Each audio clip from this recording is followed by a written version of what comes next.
Hi everyone, welcome to part 3 of our Poverty and Wealth screencast for Anthropology and World Problems being offered at Commonwealth University of Pennsylvania. In this screencast, I'll be taking a look at some ethnographic examples of work that anthropologists have done in looking at poverty and wealth with particular reflections on the Occupy movement. A number of articles that you can see here. We'll look at debt and credit, and particularly the age of billionaires, satire, and dissent. And many of the pieces that I'll be talking about are book chapters in Collins, Williams, and Di Leonardo's book, New Landscapes of Inequality, Neoliberalism, and the Erosion of Democracy in America. So let's just dive right into that. And that's one of these chapters is Williams's The Precipice of Debt. And the idea of the precipice for Williams suggests ultimate peril for individuals, and particularly those individuals that are most vulnerable also are the ones that are in terms of economic precarity and risk. And what Williams points out is that there is a real targeting of these particular individuals for particular instruments.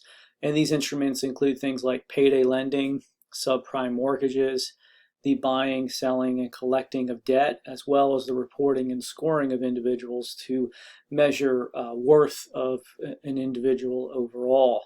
And so Williams maintains in the Precipice of Debt, but also in his book that was written before this, that capital investment in all kinds of debt is viewed as a modern form of dispossession through accumulation. It essentially draws profits from those who do not have the cash and cannot, without this cash, participate in capitalist society unless they buy that debt that circulates through their communities.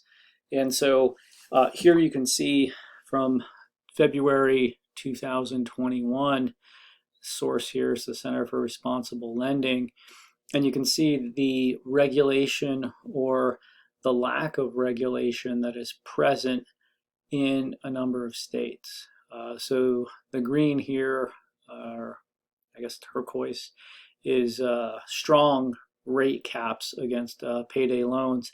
But you can see that with the states like Alaska, California, in the 400s, and then up in the 600% range for states like Nevada, Idaho, Utah, Texas. And of course, it's very difficult to get out of these types of interest rates, particularly when you compare it to even high credit card interest rates of 25%, or small loans, or even borrowing from small lenders or bank loans.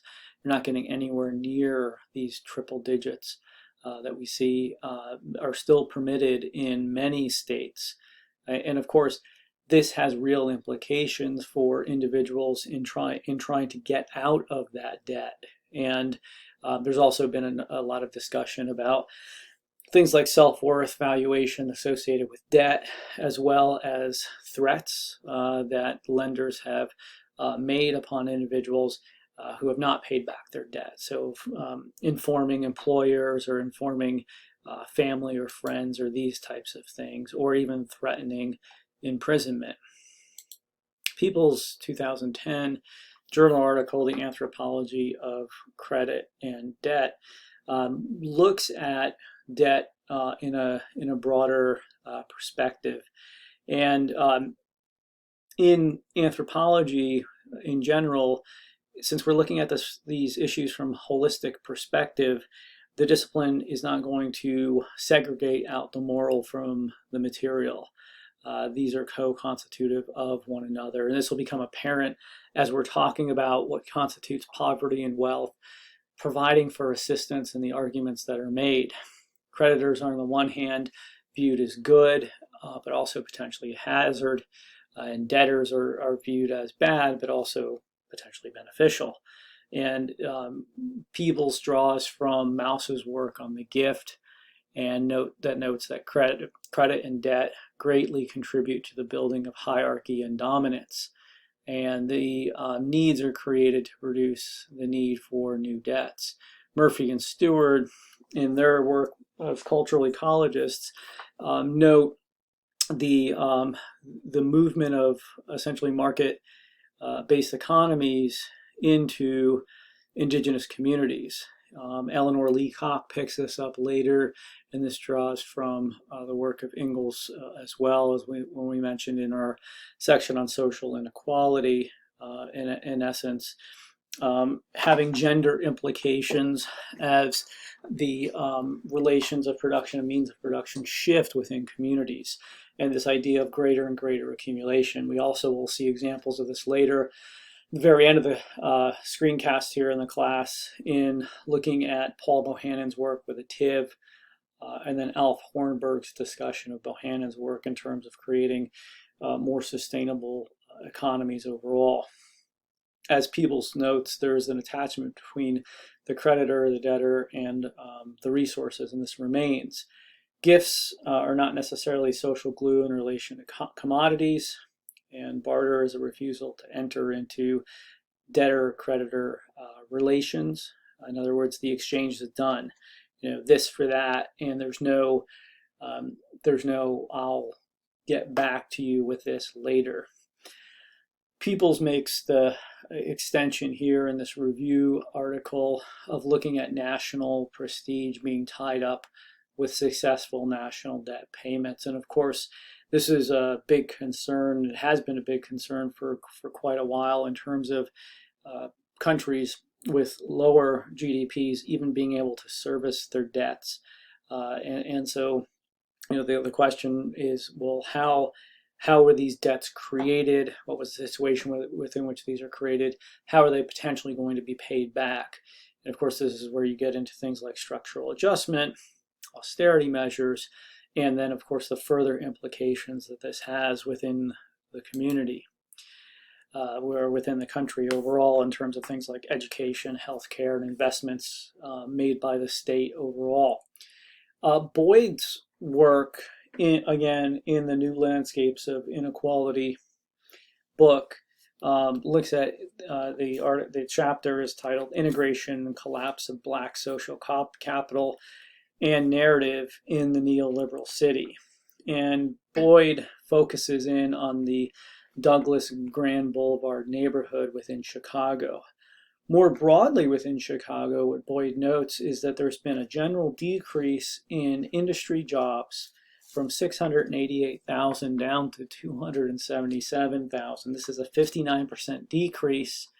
And along with that has been an increase in service. And so Chicago becomes reimagined as a city that becomes the site of both national and international tourism and leisure. And so rather than industry, you have a number of service jobs that come in.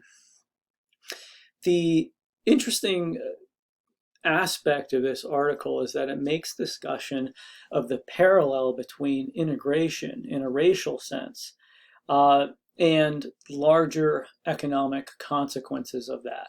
So integration in aspects of this article is talked about as economically detrimental.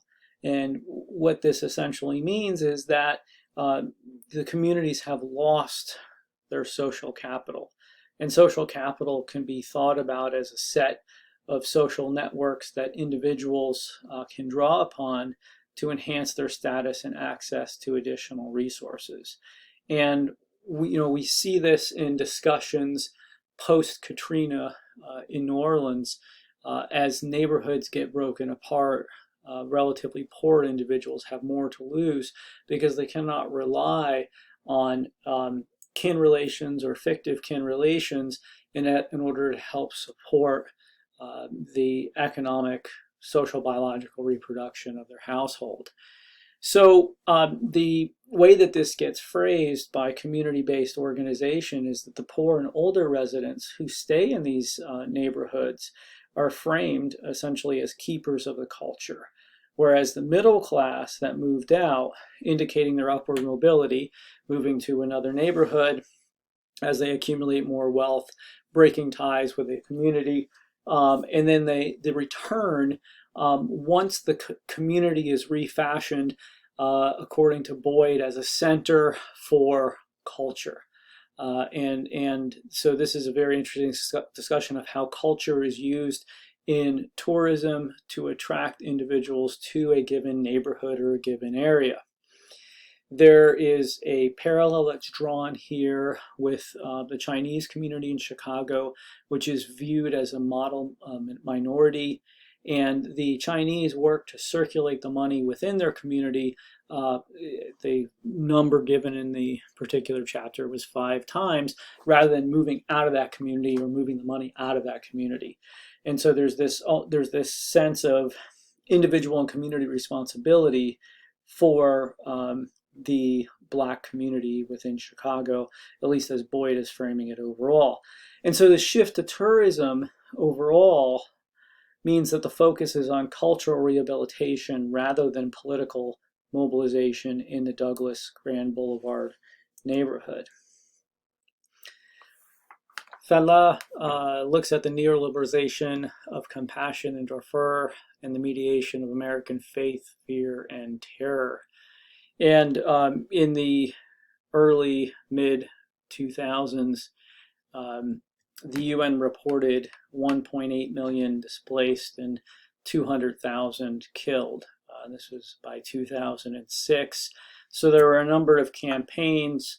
There was a lot of star power. Angelina Jolie, this guy here, George Clooney. They all lend their star power to saving Darfur. And this becomes a movement.